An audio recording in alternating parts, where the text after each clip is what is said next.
Dito sa Papa Dudut Stories, ikaw ay hindi nag-iisa.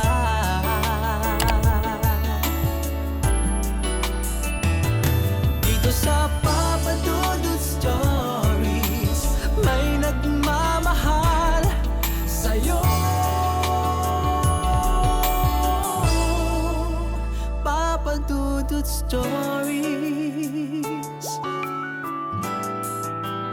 Papa Dudut Stories. Dear Papa Dudut, sa lahat po ng mga nakatutok ngayon, huwag pong kalimutan mag-like, mag-share at mag-subscribe. Maraming salamat po sa inyong lahat.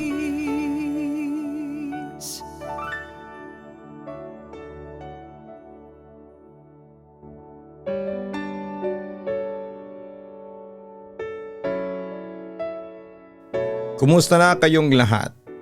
Tawagin niyo na lamang po ako sa pangalang Prime Rose o Prime, pero mas prefer ko ang una.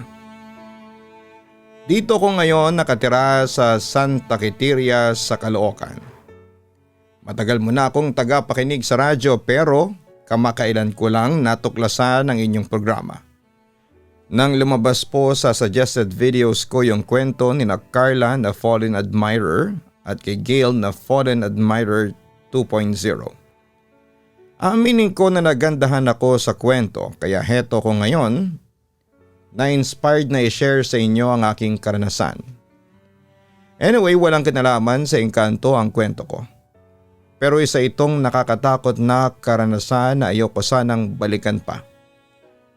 Pero for the sake of your listeners ay magsilbi sanang babala ang kwento ko.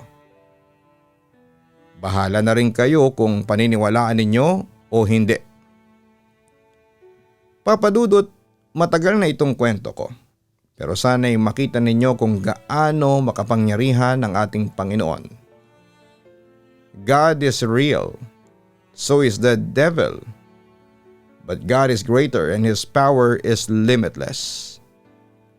Samantala taong 2012, noon nang may nagpakulam sa akin. Halos 3 linggo na akong hindi natutulog at hindi rin kumakain. Takot na akong matulog dahil pagkapikit pa lamang ng mata ko ay parang may umuugong na sa tenga ko. Binabangungot na ako at lagi akong nag-i-sleep paralysis. Yung tulog ako pero parang nakikita ko yung paligid. Sumisigaw ako pero walang lumalabas na boses at gusto kong gumising pero hindi ako magising. Maraming beses itong nangyari sa akin at nabahala na ako. May mga pasa na ring sumusulpot sa mga binti ko hanggang nakakarinig na rin ako ng maliliit na boses na nagtatawanan kaya sabi ko sa sarili ko ay iba na yung nararamdaman ko. Siyempre natakot ako pero dahil sa pinalaki ako ng mga magulang ko na relihiyoso. Nagbasa ako ng Bible para hindi ako matakot. Pakiramdam ko ay lutang na ako dahil nga sa walang tulog at kain. Bumagsak na rin yung katawan ko dahil alam kong kakaiba na yung nangyayari sa akin. Isinare ko sa friend ko kaya pumunta kami ng albularyo. Nagpagamot ako.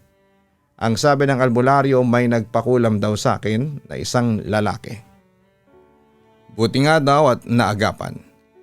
Gusto niyang mabaliw ako kesa daw pakinabangan ako ng iba pero hindi na sinabi sa akin kung sino yon. Hindi ko na rin pinilit na malaman pa. Pinatawad ko na siya at pinagpasa Diyos kung sino man siya. Gumaling naman ako, nakatulog na ako ulit ng normal at bumalik na yung gana ko sa pagkain. Mas tumatag yung paniniwala ko sa Diyos simula noon. Samantala makalipas nga ang 10 taon pagkatapos ng insidenteng yon ay hindi ko alam na may mas matindi pa palang mangyayari sa akin na akala ko ay sa horror stories or movies ko lamang mapapanood. Isa yon sa mga sumubok sa paniniwala ko sa Panginoon. Alam nyo, ang kaawa ay gagawin niya ang lahat ng ways para iligaw tayo at ilayo sa Diyos. That time I was so hungry for the Word of God. Dahil ng mga panahong yon ay nakakaranas ako ng depression. Pagkaraang mamatay ang mga magulang ko dahil sa COVID noong 2020 and 2021. So nung may nag-invite sa akin ng free Bible study, agad akong sumama at sumali sa kanila. Although may church na ako na dinaluhan noon, nag-join pa rin ako doon sa Bible school, not knowing that the enemy will use it to deceive me.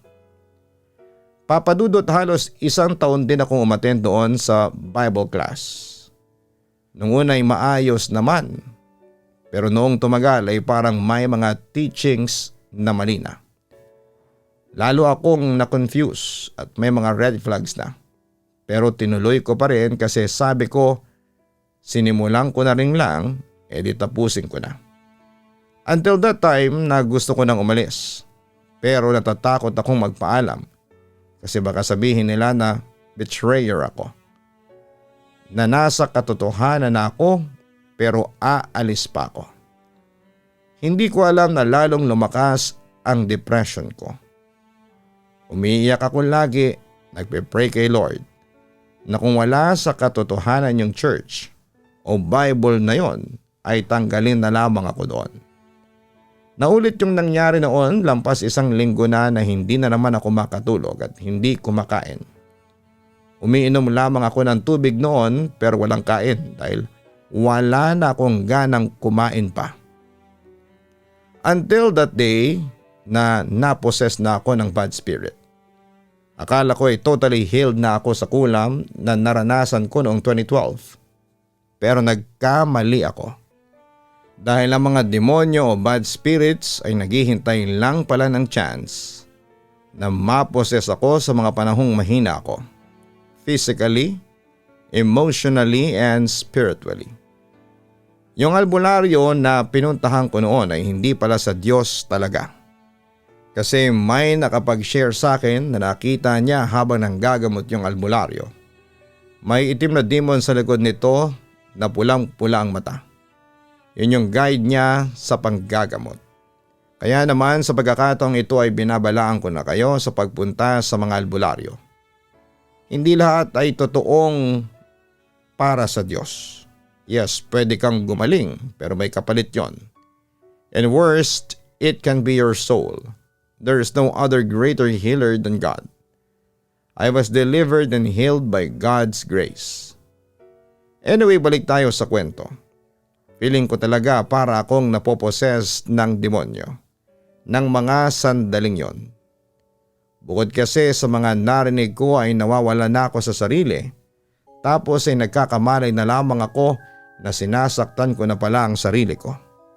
Ang pinaka-worst na nagawa ko ay yung paghiwa ko sa aking mga braso at hita gamit ang isang kinakalawang na blade.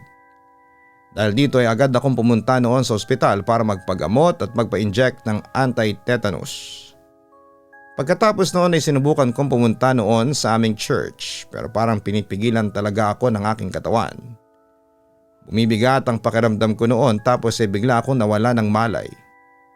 Pero pagbalik ng huwisyo ko, nagulat na lamang ako noon na pinosasa na ako ng mga pulis at pilit na dinadala sa mobile police. Doon ko nalaman na pinagpapatay ko pala yung 2 stray dogs sa kalsada at merong mga nakakita at nagsumbong sa akin. Sa pulisya agad akong kinausap ng mga pulis para imbestigahan.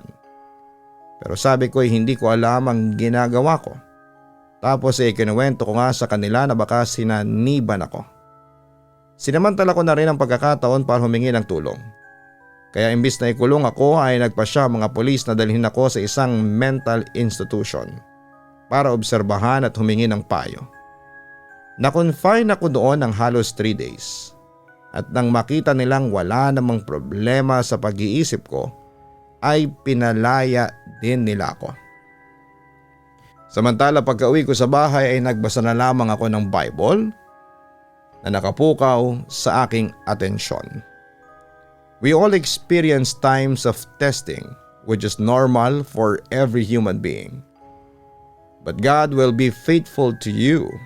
He will screen and filter the severity, nature, and timing of every test of trial you face so that you can bear it. And each test is an opportunity to trust Him more. For a long but very trial, God has provided for you a way of escape that will bring you out of it victoriously. Iyon ang sabi ng pamphlet na nabasa ko kasama ng Bible. Sa kabilang banda, same night, out of curiosity, nag-search ako sa Facebook about Revelation. Dahil doon na kami sa last part ng lesson sa Bible class. May nakita kong isang group page about Revelation, so nag-join ako. And that's where the horror started that almost cost me my sanity and even my life. Hindi ko alam kung dinaya ng demonyo ang isipan ko, pero it was real. Lahat ng nadinig ko, nakita ko at nabasa ko. I browsed the page and saw a picture, which these are written. Water baptism isn't needed. Instead, we should be baptized by fire. It's okay to lie as long as it's for God. Signs, miracles, and wonders isn't real. Yan lang yung natatandaan ko, pero meron pang iba na nakasulat doon. May maliit din na red demon sa border ng picture. If you're reading the Bible, those are definitely all lies. Pero dahil nga sa nagkaroon ako ng confusion dahil sa sinalihan ko na Bible school, naniwala ako sa nabasa ko. Remember, I was at my weakest physically and spiritually that time. Kaya na lamang akong na-deceive. Grabe yung nararamdaman kong takot na noon ko lamang naranasan at hindi ko ma-explain. Para akong nagpapalpitate sa sobrang takot. Pinaisip sa akin ng kaaway na totoo yung tinuturo sa Bible school at fake yung church na dinaluhan ko for several years. Sa sobrang takot ko ay tinanggal ko na yung matagal ko ng profile picture sa Facebook na nasa church ako. Worse, tinanggal ko yung leaflet sa church ko which says, Jesus saves, Jesus heals, na nakadikit sa refrigerator namin for many years. Doon ko na nararamdaman na may pumapasok sa ulo ko at pinadidilim ang paningin ko. I guess the Holy Spirit left me dahil wala na akong faith at doon na nakapasok ang evil spirit sa akin. I was filled with fear and terror. Nag-chat pa ako sa pinsan ko which is also a Christian and a believer of Christ. Na pumunta ka na dito, alam ko na ang katotohanan. Isama mo lahat ng mga tao pati ang mga kapitbahay. Na kung ako lang ay hindi ko yan sasabihin kasi bakit naman ako magpapapunta sa bahay namin ng maraming tao. After that naligo pa ako at nung ando na ako sa loob ng banyo ay may boses pa akong naririnig. Ito ang hindi ko makakalimutan. Napakalinaw ng narinig ko habang umakyat ako sa hagdanan kasi nasa second floor ang aking kwarto. Sabi ng evil spirit ay makasalanan si Jesus. Itinago lang niya. Anong klaseng demonyo ang kayang magsabi noon? It was a total blasphemy. Napakasinungaling ng demonyo. Hanggang na nasa loob na ako ng room, walang tigil yung boses at marami siyang sinasabi. Ginugulo niya ang utak ko at yung pinsan na chinat ko ay pumunta sa bahay kasi nagtataka siya sa message ko sa kanya. That time, andun din ang mga kapatid ko. Nung nakita ko ng pinsan ko, alam niyang iba na ako. Kasi kung ano-ano daw ang sinasabi ko. Possessed na ako noon pero may part na naaalala ko kasi andun ako. But unfortunately ay may kumukontrol sa akin. May Bible ako sa room at pinilit ko pa itong basahin pero nakakapangilabot. Dahil ibang salitang lumalabas sa bibig ko at hindi ko maintindihan. It was demonic. Hindi ko na mapigilan ang sarili ko kasi nagwawala na ako. Sumisigaw at itinatapon lahat ng gamit sa loob ng cabinet ko. To the point na pumasok pa ako sa loob. Hawak na ako ng mga kapatid ko pero ang lakas ko daw. My cousin asked me for backup prayers sa church namin. Nagpatugtog ng worship song sa kwarto ko. Alam nyo habang nagwawala ako at patuloy yung boses na nagsasalita. I heard this song pero napakahina lang niya. While pinipilit ko siyang pakinggan ay tumatahimik yung boses ng evil spirit na nakasanib sa akin. It took at least 6 hours before akong bumalik sa sarili ko at tuluyang umalis yung nakasanib sa akin. Magandang panahon noon pero noong time na naposes na ako ay biglang umulan. Kumidlat at kumulog ng napakalakas. Alam ko na habang nangyayari yon, there was an unseen battle between God and the devil in the spiritual realm. Hindi natapos ang digmaan ng kasamaan at kabutihan pero alam kong mananaig ang kapangyarihan ng Panginoon. Pagkatapos noon papadudot ay medyo lutang pa ako kasi hindi ko rin maintindihan yung nangyari sa akin kasi noong ko lang naman naranasan ang maposes. 3 PM na noon at nakatulog ako dahil sa pagod na rin. Hanggang sa sumapit ang gabi doon ko na-realize na sinapian na talaga ako ng masamang elemento. Nag-leave ako doon sa group page na sinalihan ko noong morning at dinilit ko yung picture na sinave ko sa phone ko. Even the messages na chinat ko sa cousin ko ay dinilit ko rin. It's weird kasi when I tried to search again for that page ay hindi ko na talaga makita. Nawala na siya. I was so thankful kasi halos mabaliw na ako. Pero hindi ako pinabayaan ng Diyos. Pinagpatuloy ko lamang yung pakikinig ng worship songs and prayers. My faith was restored. Pero hindi sumuko ang demonyo sa panlilin lang. Akala ko ay tapos na pero babalikan pa pala nila ako makalipas ang 6 na araw at mas madami pa sila. Ito na yung ikalawang possession ko. Talagang gusto nilang sirain ang isipan ko para masira ng tuluyan ang pananampalataya ko sa Diyos. Your battle was tough because of how God wants to use you. The devil won't fight someone who isn't God's possession and treasure. Always remember that you are worthy and loved by our great and living God. His name is Jesus. Yan ang isa sa mga nabasa ko noon na message mula sa pinsan ko. Samantala pagkaraan na kong maposes noong Friday na yon, may mga weird na nangyari sa akin sa mga sumunod na araw. Remember may nagpakulam sa akin upang mabaliw ako 10 years ago. But it manifested on 2022 because I lost my faith. Tapos 2 beses na bigla na lamang may sumulpot na itim na alupihan sa paanan ko sa may pinto at banyo namin, which was noon lang nangyari sa akin. Another incident nung nasa loob ako ng kwarto ko. Madaling araw na yon, sakto nagising pa ako.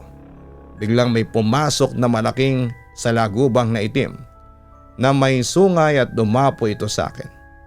Hinuli ko ito gamit ang kumot ko while saying in Jesus' name. Imposible kasi na may makapasok na ganon sa bahay kasi sarado po lahat ng bintana namin at wala ding ganong klase ng salagubang sa paligid namin.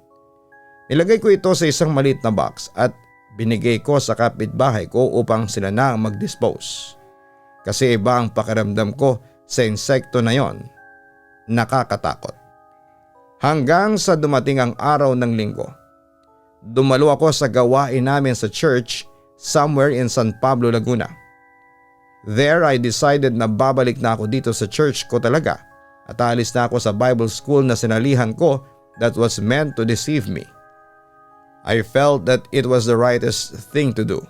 Humingi rin ako ng tawad noon sa Panginoon. But then again, the devil wouldn't give up easily. Akala nila ay tuluyan na nila akong maililigaw at masisira ang isipan ko. Pero ang Diyos na aking pinaglilingkuran ay mas makapangyarihan. Hindi niya ako binitawan at pinabayaan sa laban na ito. Binalikan ako ng mga evil spirits na sumanib sa akin at mas madami pa sila. It was Wednesday nang mangyari ang ikatlo at last demon possession ko. Katulad nga ng sinabi ko ay parang totoo ang digmaan sa pagitan ng kabutihan at kasamaan. Hindi ko ito nakita pero naranasan ko ito. Totoo ang mga demonyo, they really exist to kill and destroy. Kaya dapat nating pagtibayin ang ating paniniwala sa Diyos. Samantala ay sinamantala nilang maraming takot ang namamayani sa puso ko. Kaya napasok na naman nila ako. Para akong may schizophrenia, paranoid noon. Kung dadalhin ako sa doktor ay malamang ang sasabihin sa akin ay may mental illness ako. But it was beyond that. Alam niyo, madaming cases ng mental illness are actually demon oppression. And my heart goes for them because I know how hard their battle is. Yung mga nakikinig na boses saying negative things tulad na lamang ng kukumbinsihin kang magpakamatay at ipamukha nito sa iyo na worthless at wala ka ng pag-asa. Ito ang daan ng demonyo para sirain ka. Our mind is the devil's playground, kaya we should fill it with our weapon that is God's Word. Umaga ito nangyari sa bahay ng tiya ko at nang witness ito ng mga pinsan ko at mga kapatid ko. May part na hindi ko na maalala pa yung ibang mga nangyari at ginawa ko. Napakalakas ko daw na nagawa kong buhatin yung crib ng isang kamay lang at hinagis ko pa ito. I was cursing foul words and profanities. Lahat ng pagmumura. Sinabi ko na daw. Iba-iba na rin daw ang boses ko.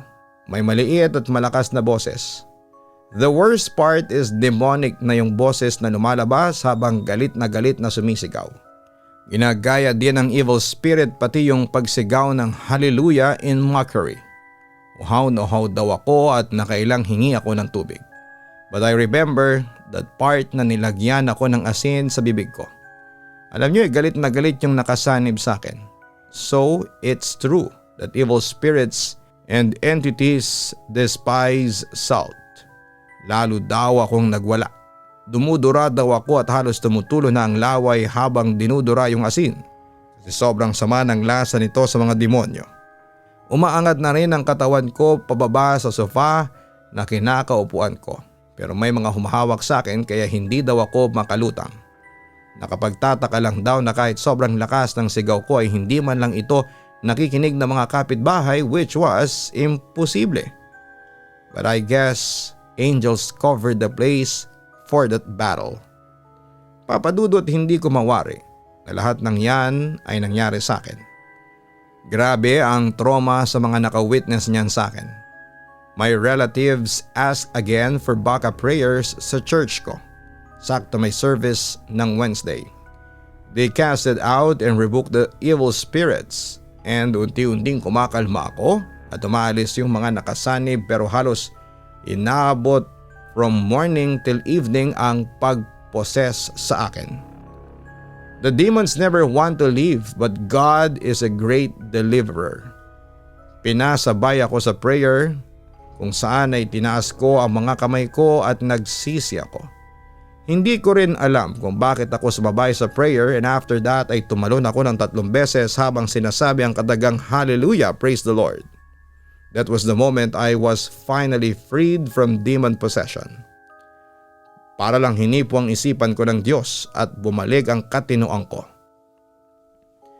Dinala ako sa chapel ng church ko for complete healing. Nag-fasting ako at nagpuri kasama ang mga kapatid at pinsan ko sa mga sumunod na araw. I can still remember that moment when I prayed to God. Hindi ako nagalit o nagtanong na bakit nangyari sa akin yon. Instead, I humbly surrendered everything to Him dahil yung laban na yon ay hindi sa akin kundi sa Kanya. Wala akong kakayahan na labanan ng mga demonyo alone but only with God's help. Walang kayang gumamot sa akin. Kahit pa nga ang pinakamagaling na doktor o albularyo man, kundi ang Panginoon lang.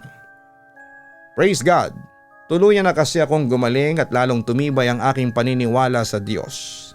Fasting, singing, praises, and prayers are so powerful to combat the enemy. Always remember that battles that seem impossible to win are winnable with God. For the battle is not ours but the Lord's.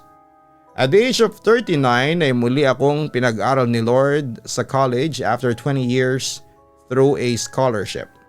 Natapos ko na ang unang taon and by God's grace, I'm included sa Dean's Lister. Imposible pero ginawang posible ng Panginoon. Prelims pa lamang ay gusto ko nang mag-back out agad kasi na-overwhelmed ako. Siguro na rin dahil matagal akong hindi nag-aral. Pero I put my trust in Him na tutulungan niya ako. And true enough, He never let me down.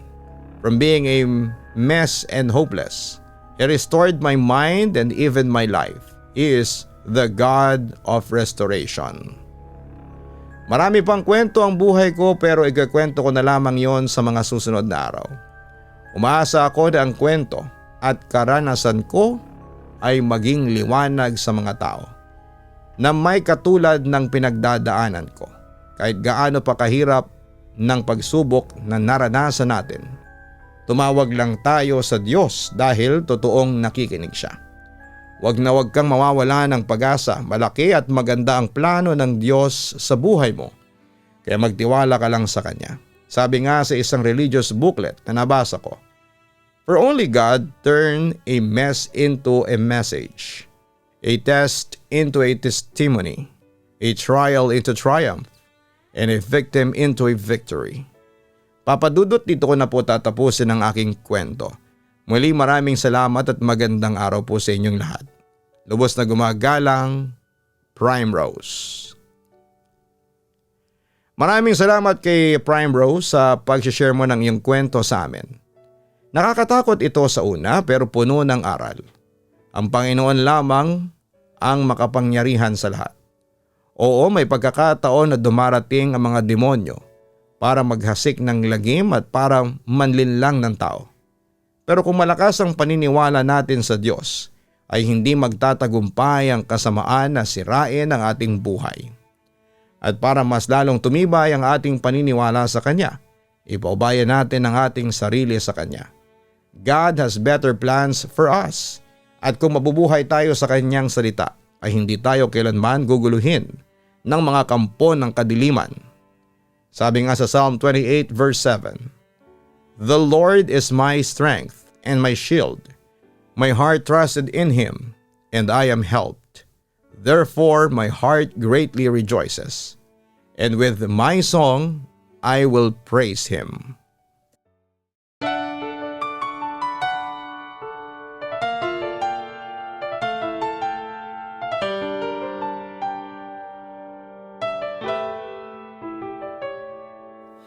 Ang buhay ay mahiwaga, laging may lungkot at saya. Sa Papa Dudut Stories, laging may karamay ka.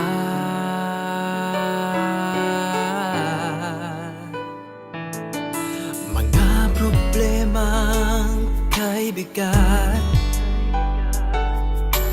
dito ay pakikinggan ka. Sa Papa Dudut Stories, kami ay iyong kasama. Dito sa Papa Dudut Stories, ikaw ay hindi nag-iisa.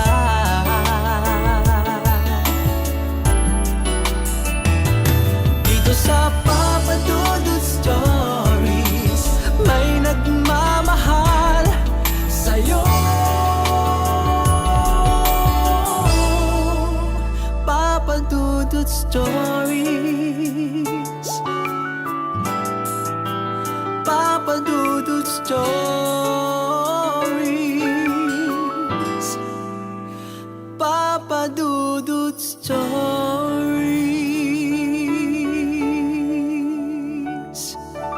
Dito sa